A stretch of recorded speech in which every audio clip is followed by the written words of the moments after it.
This is Michelle Hughes from Ageless and Timeless. Today's podcast is brought to you by Water and Wellness. Recently, I had the opportunity to visit Water and Wellness at their offices, and I can tell you that as far as you and I are concerned and our health is concerned, this is one of the most important places that you can go to find water that is purified and products that will help your longevity and your overall health. Visit waterandwellness.com to learn how you can take control of your drinking water and learn about those natural additives to optimize your health and longevity. Contact Stacy at 877-296-6880. Use the Ageless code and you'll get a 20% discount on all your products.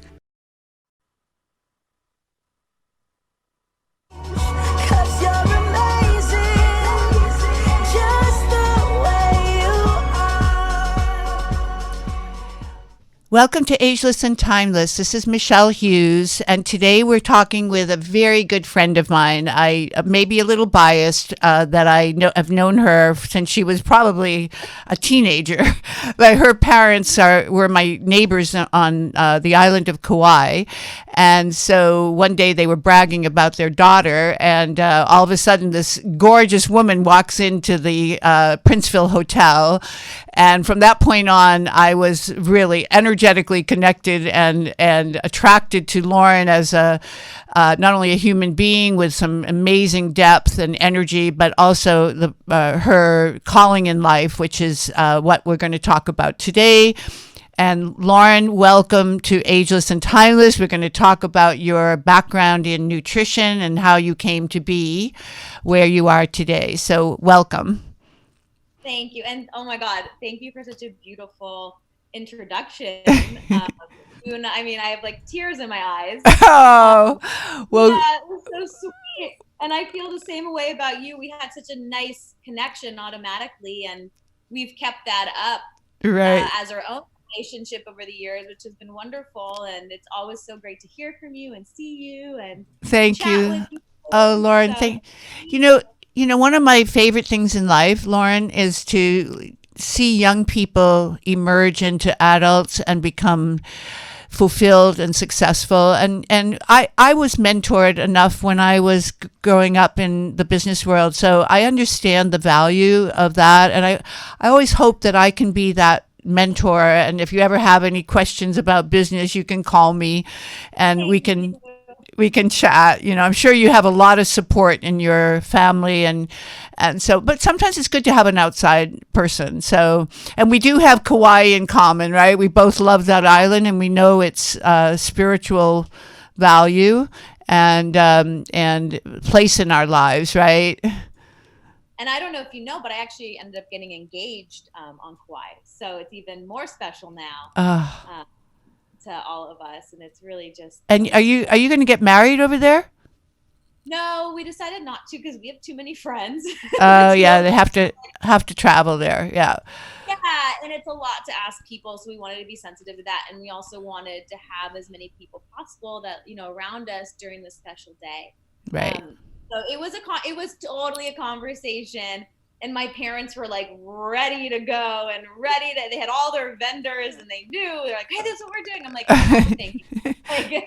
Well, just so our viewers understand in perspective that we were pretty lucky to have, and your parents still have, I sold my property, but we lived, you still live and when you're there, above one of the most pristine beaches in all of the Hawaiian Islands. It's called Secret Beach. And at one point, I owned 40 acres of Secret Beach, 5.5 acre lots, and then a 24 acre parcel that actually fronted your parents' property. So it is truly an idyllic experience, and you still have that in your world. And I used to tell your mom I was so excited when I'd come to your property because she was growing all her beautiful vegetables. Does she still do that? Totally. And it's so funny. My dad's even more into the vegetable garden now, which is really sweet.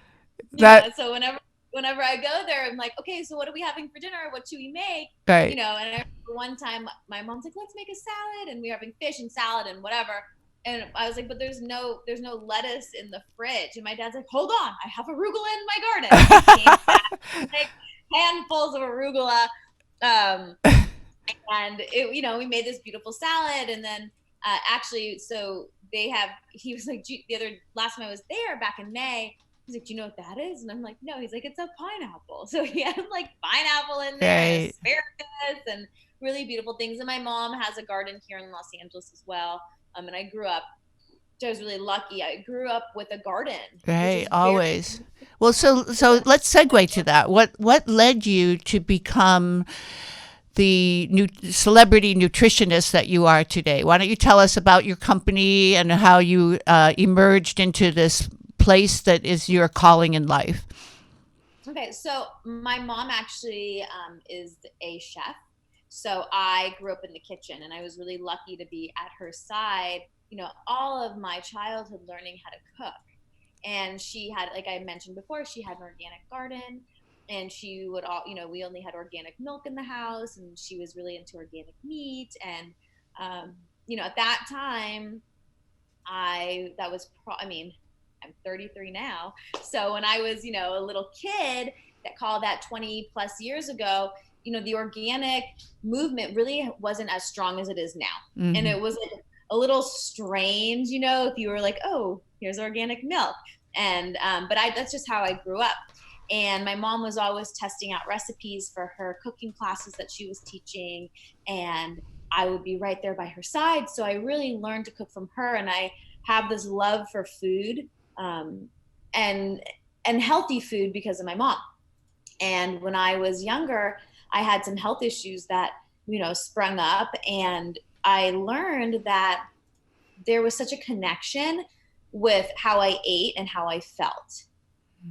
And as I started to dive deeper and deeper and deeper into that, as I got older and other things popped up, health wise, I always came back to this idea that what I ate affected how I felt.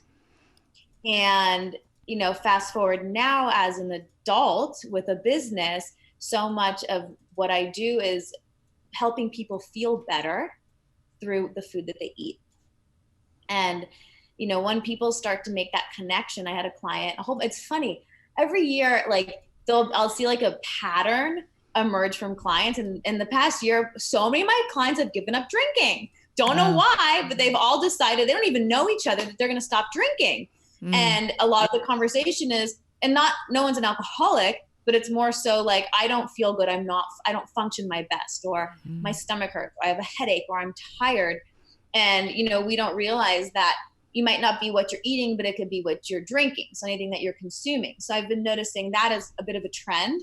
And seeing people's migraines get better, or they just bounce out of bed, or they're sleeping through the night. And people, again, don't realize that it's what they're consuming. Well, if 80% of your immune system is in your GI tract. So your liver being the major detoxifying organ in your body, and it's not a surprise that if you stop drinking and taxing your liver in that way, that you're going to feel better. So it may not happen overnight, but over time, your liver, like everything in our body, every 7 years, we're supposed to have a totally new body, right? So we regenerate, which is the beauty of being able to make changes like you're describing. So Lauren, how do you facilitate that with people? I mean, you're not someone who's going to tell them what to do in a dictatorial way. So how do you guide them in a way that effects change in their behaviors? So it's interesting because a lot of, I would say 80% of what I do is really listening to the client. And then the 20% is talking them through what they feel like they need to do to change. And I actually believe that we know what we need to do to change, right? So if I have a weight loss client that comes in, I have them food log, and we go through their food log, and they know exactly what they're doing wrong. It's like, we know, as we're smart people. And then of course there's people who don't know anything about health and wellness, and where they grew up eating fast food, and they actually don't know how to, for example, boil an egg, because they never did that. It just wasn't part of their, just nothing, that something they didn't learn as a skill growing up. Right. Or I have clients that think they don't like something, and I have to, I challenge them to try things, right? I'm like, okay, I want you to try this. I want you to do this. I come from a place that if you don't try something, you don't know, right? So people are saying, well, it's too hard. I eat poorly, but it's too much, takes too much time to cook. And then I go, okay, well, let's talk about your day. And we talk, and then one of my favorite questions is, how much time do you spend on social media?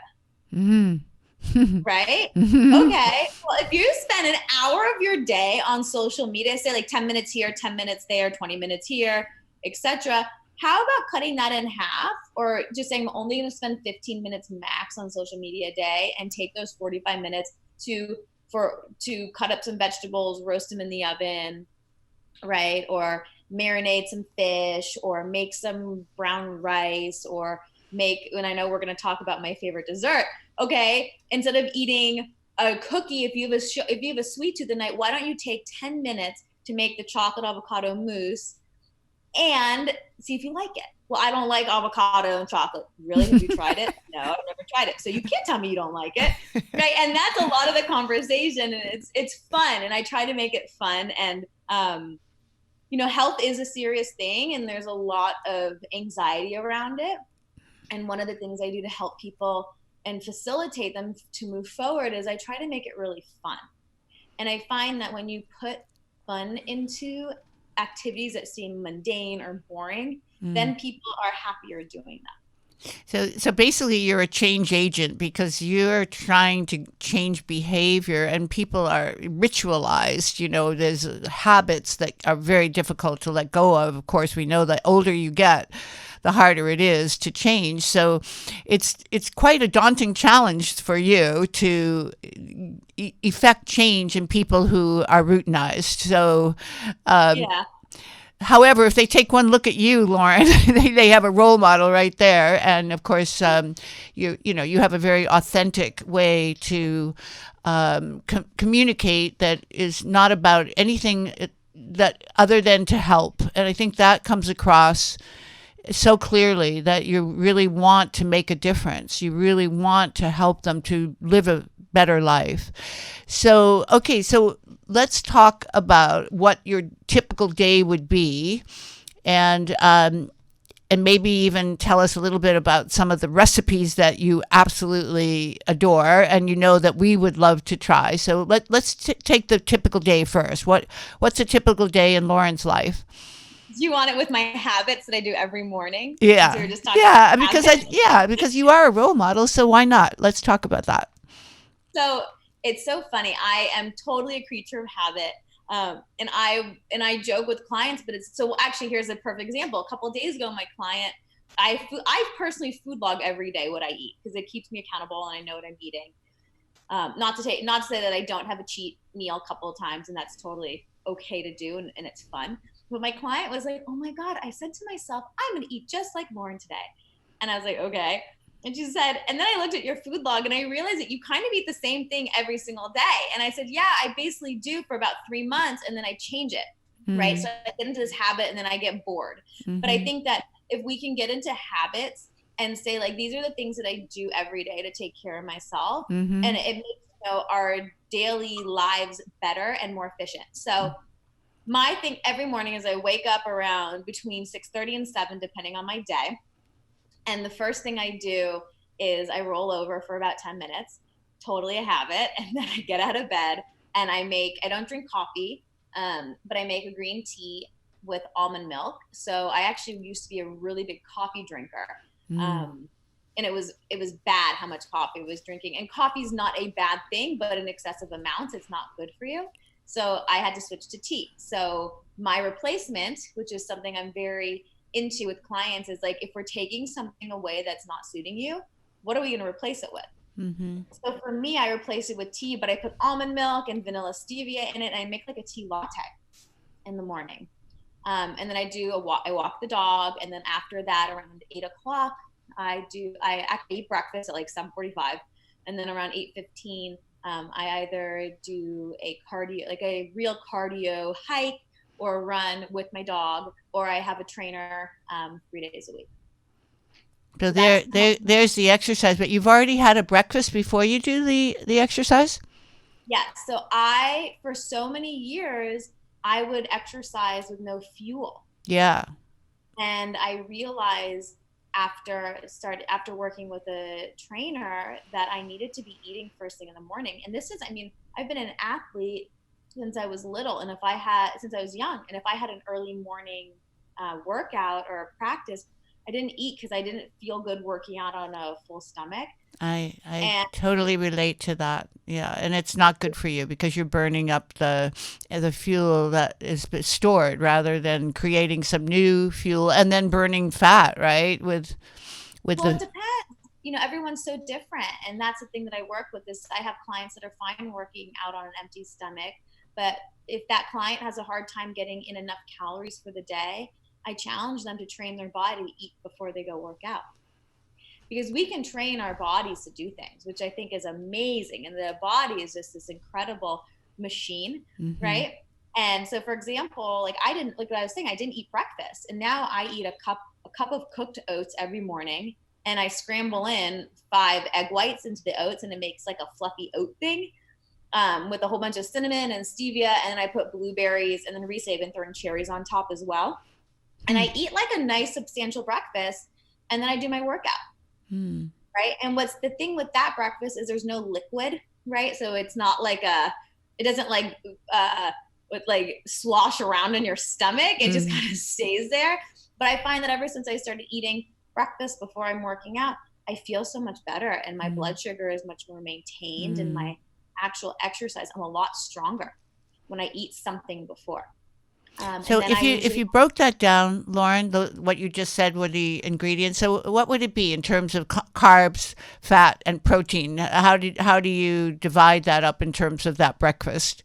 So if I go into my fitness pal, which I'm opening up right now, into my diary. So today I had a cup of oats. Let me just edit that really So that's quickly. carbs. That's my carb. Do you want the exact amount of calories, fat, and all that, or you just want No, to no, no. know? I was just looking at Oh, the that's what I'm going to give. categories. Yeah. Okay, so I have a full serving of carbohydrate, and then I have about, let's see, I can tell you how many grams of protein. I have about 18 plus 18 grams of protein, from my egg whites, and there is a little bit of protein in the oatmeal as well. Mm-hmm. So that, which there's about 5 grams of protein in a cup of oatmeal. And then I have like about a cup of, it's about a third to half a cup of blueberries, and then I put like 6 cherries on top because I love cherries and they're in season. Mm-hmm. Uh, and so I have a little bit more carb, a little bit of, it's basically carbs and fat. I'm sorry, carbs and protein first thing in the morning, and that's what I work out on, and I feel really good. Um, So 5 egg whites. Why is it that you don't do egg yolks? That there's a lot of controversy I know about the cholesterol and the yolks, but the new literature I've been reading says you definitely need to have those yolks because that's where a greater nutrition is. So why wouldn't you just maybe make it 3 whole eggs instead of 5 egg whites? so Just a question. before my workout, I don't like to eat fat, because when you eat fat, it keeps it Ah, when you okay, add fat to a meal, you digest your food slower, and I need like quick fuel in the morning. So the okay, carbohydrate is my quick fuel, and then the protein is to balance my blood sugar and also just help with muscles and all that stuff. okay. So that's what I do. But if I was having, like, say I was doing, sometimes I'll put collagen protein, Mm-hmm. like the collagen powder in my oatmeal because I don't have eggs. Then I'll have usually like 2 full eggs after my workout. So after my workout, I'll have like 2 full eggs with some. I like these Panda Fleur crackers that my mom turned me on to, What's and it they're made of. called? They're called Pan de Fleur. Oh, pain de Uh, fleur. Okay, that's French. The pain de fleur. Yeah. Yeah, they're these really thin cracker. Yes. They make buckwheat. They have buckwheat ones and quinoa ones and ancient grain ones, Yeah. and I like the. Yeah. Can you get those at Whole Foods, Lauren? The pain de fleur. Sometimes at Whole Foods, Erewhon has them. Air I one. I Yeah. have to tell you, I order them off of Amazon, and I'll order like 6 boxes at a time, Right. so that I Right. so that I never run out. And then I notice when I have 2 boxes left, I order another 6 boxes, by the time they show up, I have one box left and I'm like good to go. Yeah. Um, so Yeah. I'm really into ordering in bulk so that I have everything that I need. And And with they that all, don't go stale either. That's the amazing thing about those crackers, right? That you can keep them for a long time. And they're awesome. yeah. Um, so I usually put like chicken or turkey or the egg yolk, or not egg yolk, or two full, two hard boiled eggs on there with some mustard. Sometimes if I have it in the house, I don't eat dairy because I actually have a bad allergy. Uh-huh. So there's a couple of dairy free cheeses that I like. Like there's a by Kite Hill, they have a really good cream cheese. So sometimes I'll put like a smear of the cream cheese on there, Yeah. and then like smoked salmon or something like that. Or I'll put like there's another company called Bio Life that makes a great feta.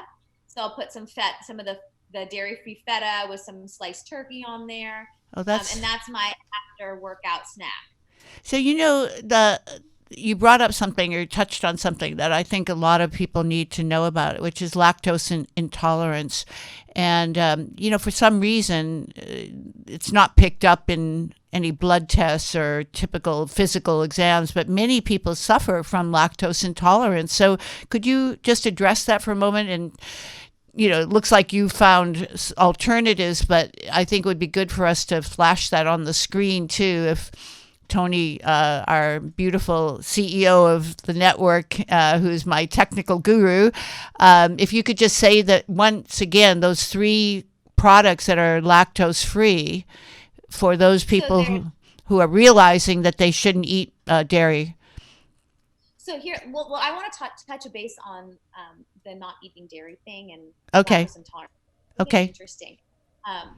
Perfect example, a client of mine who I've been working with for a couple of years, and she has issues with constipation, and she has been eating dairy, and we've been trying to get her off of it, and it's been a constant conversation. And yesterday we were having our nutrition session, and she's like, I've been really good about not eating dairy. She's like, oh my God, and I'm finally going to the bathroom again. I said, I've been telling you that it doesn't work for you, right? So the intolerances can show up in so many ways. It can be constipation, it can be diarrhea, it could be puffiness around the face, a bloated stomach. I actually remember a couple of years ago, I had a client who was in his 40s, and he was like, I just have this belly. Like I ride my bike a lot, like 40 miles, and I'm very active, and I just can't get this like little bit of bloat off. After 1 month of not eating dairy, he dropped like 10 pounds. And also with men, with men that as they're aging, they're losing testosterone, and they don't have the muscle power that they had in their 20s and 30s. So, after 40 so years old, it's important to have the hormones tested too, because that's not your domain, and you're not a medical doctor, but you can only make suggestions. But right, totally. Yeah. But the trick is really, honestly, is to build up that muscle in your 20s and 30s. So by the time you hit 40, you have a really nice base for men and for women. You have this nice base to work off of, because as you get older, it is harder to put on muscle. And I see that a lot with men and women. So, I would say over the past year and a half, I've actually become a fan of weight training. And I've always been a little cardio bunny, run, bike. I did yoga for years. I don't do yoga anymore because it doesn't really do anything for me, right? I'm calm. I can meditate. I'm good, whatever. I stopped doing yoga. I do cardio 2 to 3 days a week, but the other, 3-4 days a week, I actually lift weights. Right. And I feel so much better and stronger, and my body, I move better. And this is somebody, like I said, I was a cyclist, I was a runner, I still do run, but I was a cyclist, a runner, and a yogi for years. And I just find that my body feels so much better and more grounded, which I never ever thought I would say. So starting to lift weights, I think, is really important. And you don't have to be doing CrossFit and lifting heavy weights, but getting some type of resistance training, I think, is a game changer. I want to turn you on to something too that I recently had a guest on.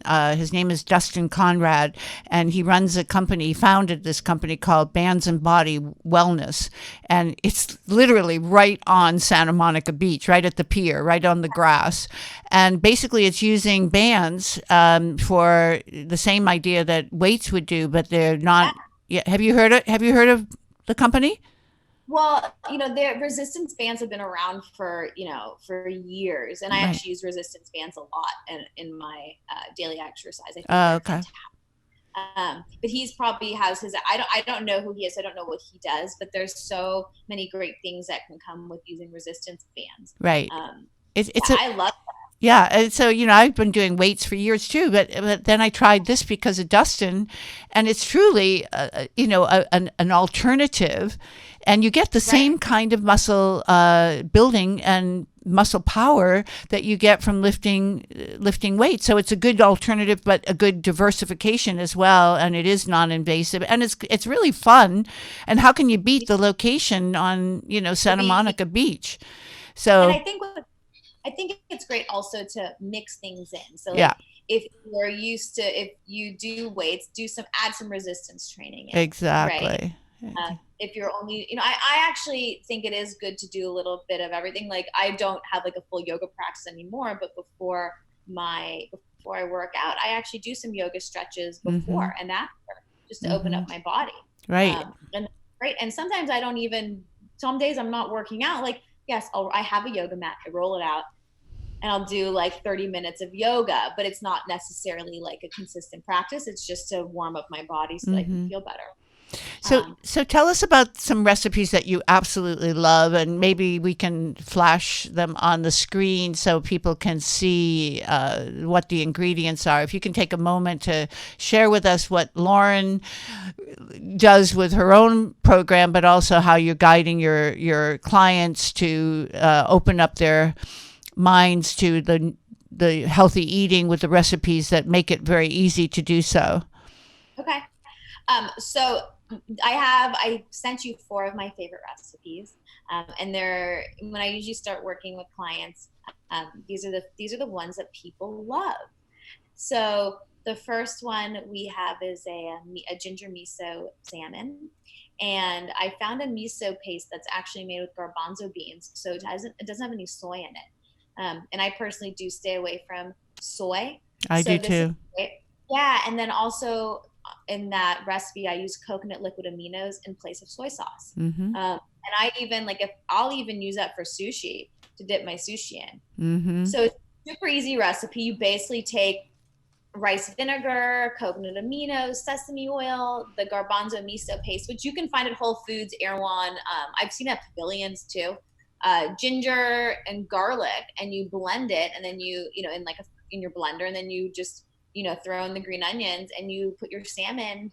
You marinate your salmon in that, and you can marinate it for up to like 2 days. The longer you marinate it, the more flavorful it is. But you can also just marinate it for 30 minutes, and then just pop it in the oven, and at 400 degrees.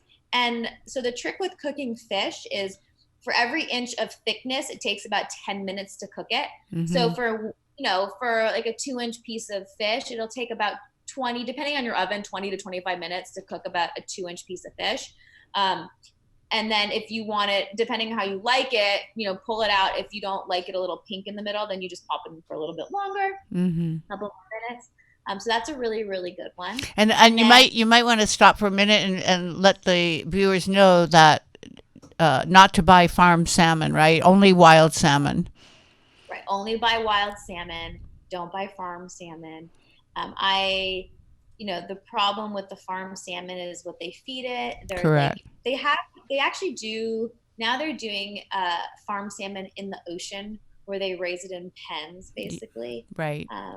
Which is your second best alternative. That's right.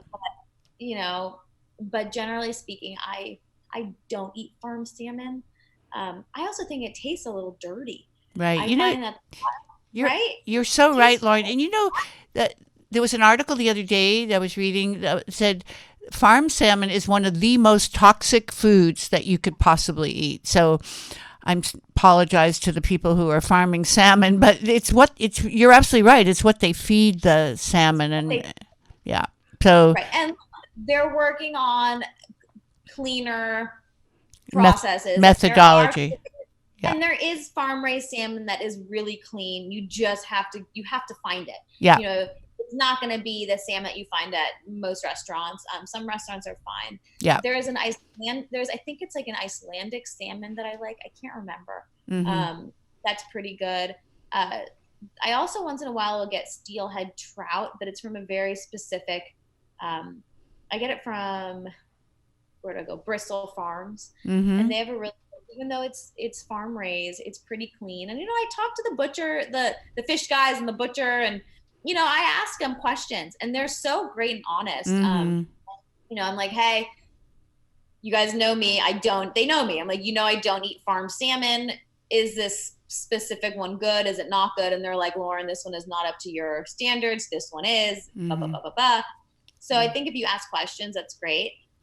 So stay away from the farm salmon, even like farm fish, stay away from. I was just going to say that, Lauren, it's not only salmon, it's any farm fish that is going to be, you got to stay away from. So whenever you shop, only wild. Tilapia is one of the dirtiest things I think you can eat. Do your research on it. It's pretty gross. Which one is that? Tilapia. Oh, yeah. Yeah. Oh, tilapia is really gross. Yeah. And then when you get into the conversation of fish, then you have to watch your mercury levels. That's right. And I will tell everybody, I got mercury poisoning about this year, and I've been off of fish now for 4 months, 5 months, and slowly trying to reincorporate it into my diet now that I'm fine. We have to watch how much fish we eat too. Mm-hmm. We have to watch everything we eat, because too much of anything is not good. That's right. Yeah. So okay. So now we're gonna go to. We've got the salmon. That's our entree. What comes with it? So then there's my favorite way to make black rice I use like the forbidden black rice. Yeah. So I forbidden black rice, and I cook it in coconut milk. Oh. And it does. And then I also put a little bit of broth. You can use vegetable broth or chicken broth or beef broth. It doesn't really matter. And I cook it in the coconut milk and the broth, and then I reduce it. It's all cooked down, and then I add in a little bit of the coconut aminos, which is that soy sauce alternative that I had mentioned before, and then taste the salt, and you serve that, and it's a really yummy. It's like, people are so surprised because it's so good, and they're like, and it doesn't taste like it's that healthy, but it really is. Mm-hmm. So that's a favorite that I love, and I also think that one stores well in the fridge, so you can make a huge batch of it and eat it for like the week, because it heats nicely. Then the other recipe is the cauliflower recipe that I sent you, and I know it's a crispy curried cashew cauliflower, and basically you take the cauliflower, you cut them into florets, or you can save yourself some time and buy them pre-cut, which is fine. And you put them all in a bowl, and then you mix cashew butter, or you can use almond butter, with seasoned rice vinegar, coconut aminos, and curry powder and salt, and you make a paste, and then you toss the little florets in the paste, and then you bake them in the oven for about 40 minutes. And if you like them to be a little bit crispier, you can continue to cook them. And it's such a winner. People love it. I've had so many people tell me that they don't like curry, and then they try this and they're like, oh my God, it's really good. Mm-hmm. So that's a yummy recipe. If you really do hate curry and you are totally opposed to eating it, you can just do it with cumin, which is another option. Mm-hmm. It's another spice, which is good. So that's a favorite. And the great thing about those 3 recipes is you can serve it together as a really nice meal. And you can you make those in advance so that you can be entertaining without having to rush to the kitchen every 5 minutes? Is it those recipes kind of, I guess you'd call them convenient to serve when you have a company? So I would say if you're having company, the night before, marinate the fish, right? And put it in the refrigerator. You can make the black rice before. And I would not make the cauliflower the night before. I would prep it. I chop it up into little florets, or just buy the florets already done, the cauliflower already done for you. And then I would roast the cauliflower, the Hmm. couple like before you want to serve it. Um, so a lot of the times when I'm doing dinner parties for clients, if I am making that cauliflower, like I'll make the cauliflower a couple hours in advance, but I'll leave it in the oven. I'll reheat it in the oven and it's fine. But I would not make it the day before, put it in the Okay. refrigerator, take it out of the fridge, and And so, okay, so we have a vegetable, we have a protein, and we have a carb. So, is that, in your opinion, that's a very balanced meal, right? Right there, before we get to the good part, the dessert. but yeah, that's a super balanced meal. You could also, if you want to add a side salad, that's fine, or some Yeah, sauteed beans, you could add those in too. yeah. Um, Do, that tends to be an easy dinner for people. yeah. Do you have a favorite salad? Just because salads are such a staple for most of us living, particularly if we live here in California, we like to eat our veggies.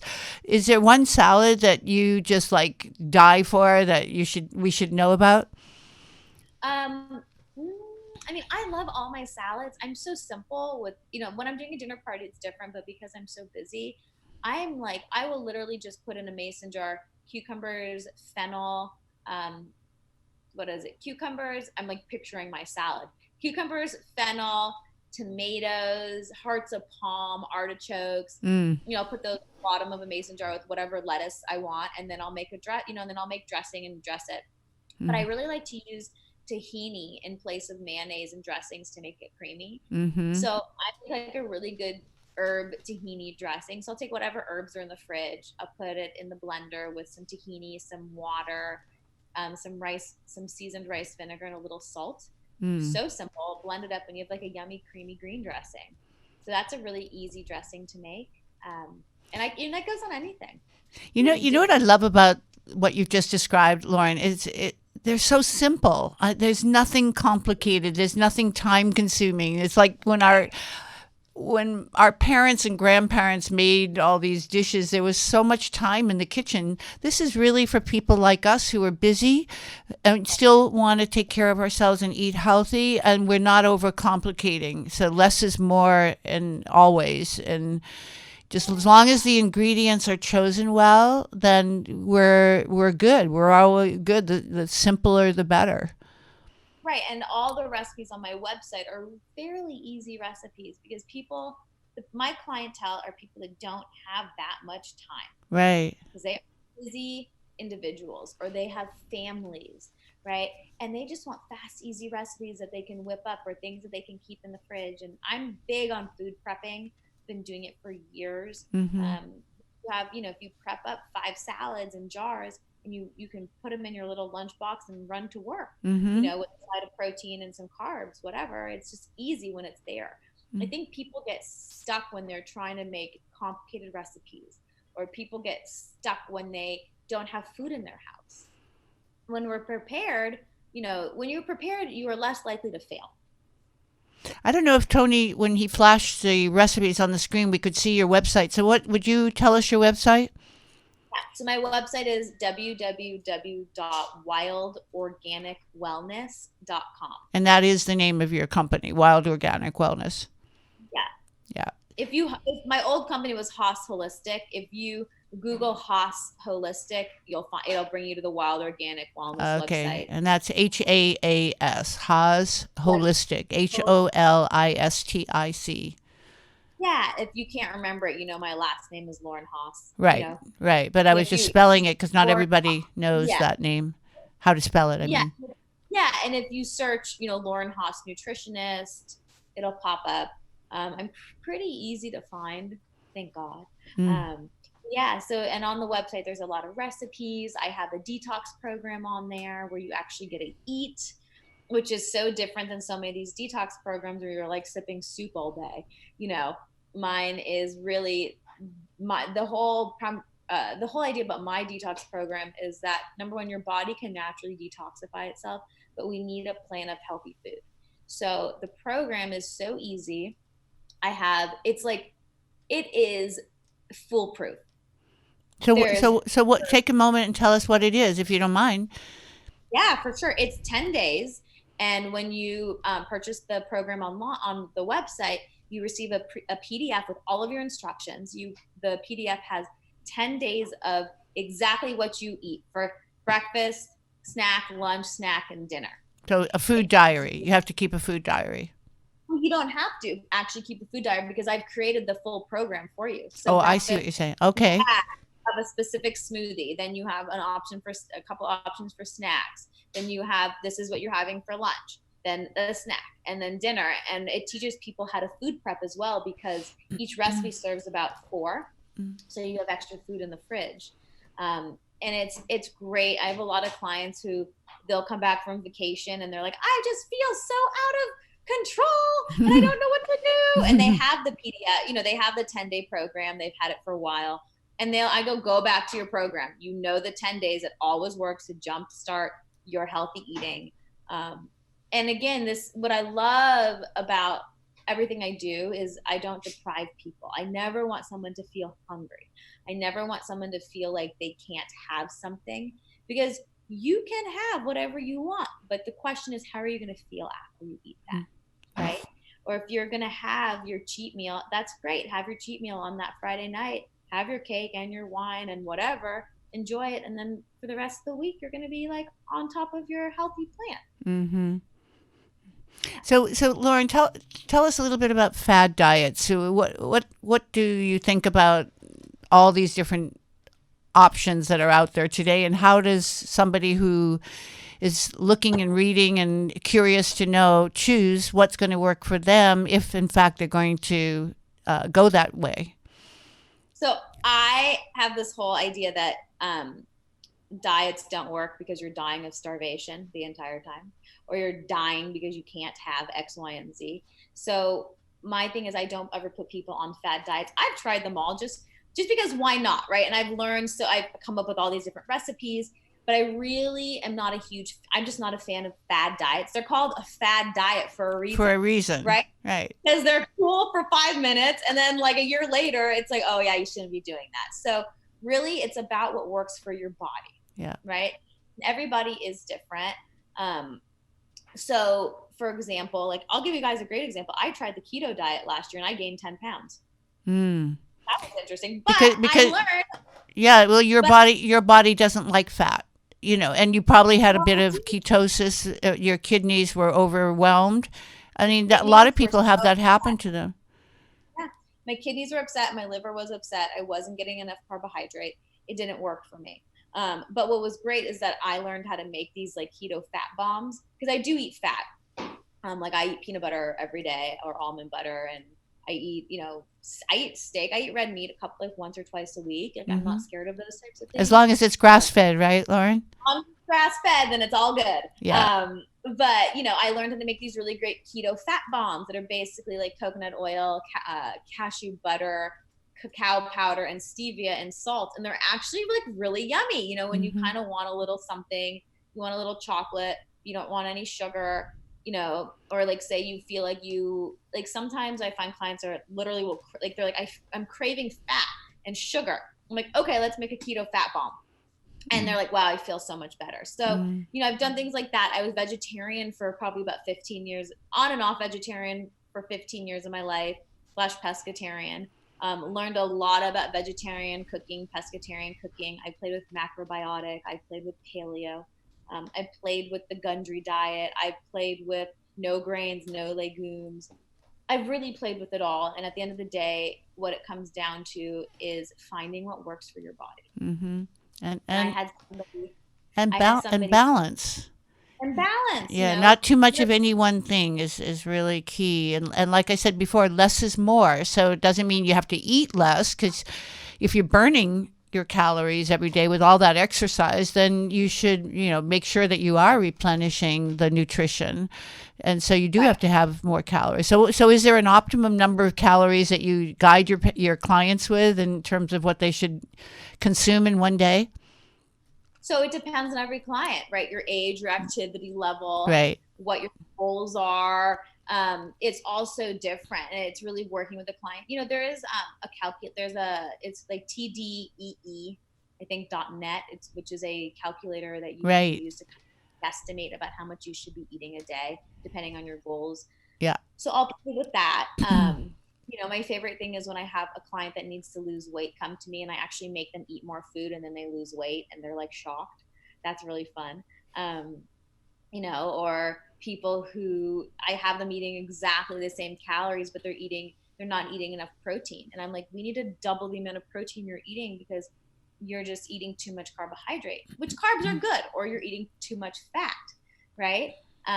And people notice, a lot of my clients notice, when I would say 90% of my clients have they don't eat enough protein issue. And when I have them food log and they hit the actual macros for their protein, they feel better and they feel like they have more sustained energy. And they just function, better as a human, physically, mentally, they're much more clear. So again, it's really figuring out what works best for everybody's bodies. Like some people come to me, they're vegetarian. Awesome. Well, let's figure out what's going on with your diet.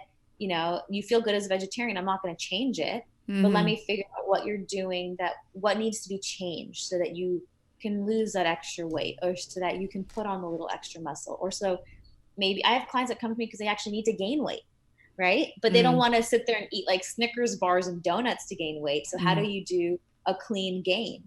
So it's having them eat healthy foods that are, good for them so they can still gain weight.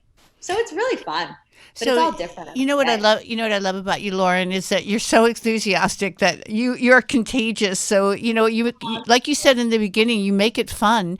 And when you make something fun, it doesn't feel like work, and people are enjoying the journey. With you there to be their cheerleader, which is something that most people need when they're going through change. Like you said, we're challenging them to do something different, and to adopt that. And I agree with you about diets. I hate the word diet because really it's a lifestyle. If you adopt what you're describing here, if you adopt that, that's a lifestyle that will last you forever. And as long as you live, right? And you'll live longer because of it. So, and that's the goal. Yeah, that is the goal. So we're going to run out of time. So I wanted you to have a moment to tell our viewers what you would like to suggest to them as a way to have them contact you, and what you would like to offer them as they do. Can you just take a moment and tell us what that is? Yeah. So you can either contact me if you go on my website. You can contact me there. There's like a contact area.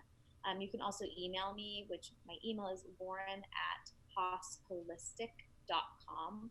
Okay, let me repeat that. Lauren at Haas, HAAS, holistic, HOLISTIC.com. And by the way, we'll have that on my website as well, so people will know, if after they've watched this show, they'll know how to find you. So, okay, go ahead. We have 1 minute left, Lauren. I'm so sorry. Okay.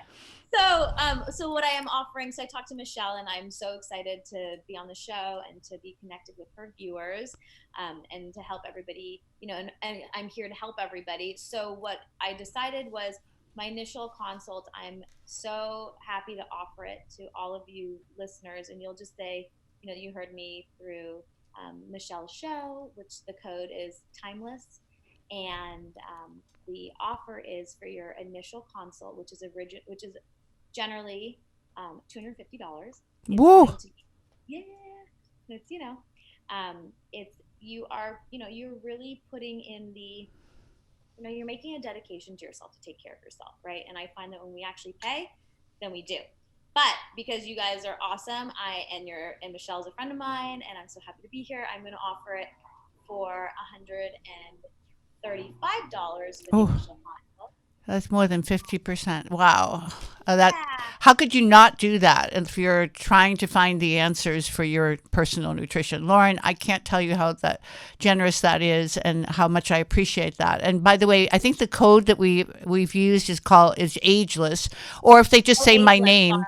Yeah, eventually we'll get technologically astute here, and there'll be something right there on your site that'll have that code. But for the moment, it's still in that stage of just say my name or Ageless, and you'll be honored. Lauren, I'm going to have to end now. and tell you that I wish you so much success, and I hope that our viewers will take advantage of your generous offer. So I want you to have a beautiful day, and thank you again for joining us. Thanks, Michelle, and hopefully I get to see you sooner than later. Yes, well, I'm here in LA, so we can do that. That would be wonderful. Okay. Thank you. All right. And good luck with your big event that's coming. Thanks. Thank you. Okay. All right, Michelle. Bye. Bye bye. Well, normally, I'm very objective about the guests that I bring on my show, and when it's somebody that I've known, as I have mentioned, Lauren, I've known her since she was a teenager, and watched her grow and emerge. But in this case, she is such a winner in her field, and so well respected by people who have been her clients, and that I know for a fact from the research that I've done. So I encourage you to contact Lauren if you're wanting to get some consulting and some answers and guidance, and I think you'll find that it will be well worth your experience of venturing in that direction. So this is Michelle Hughes from Ageless and Timeless, and I wish you a beautiful day.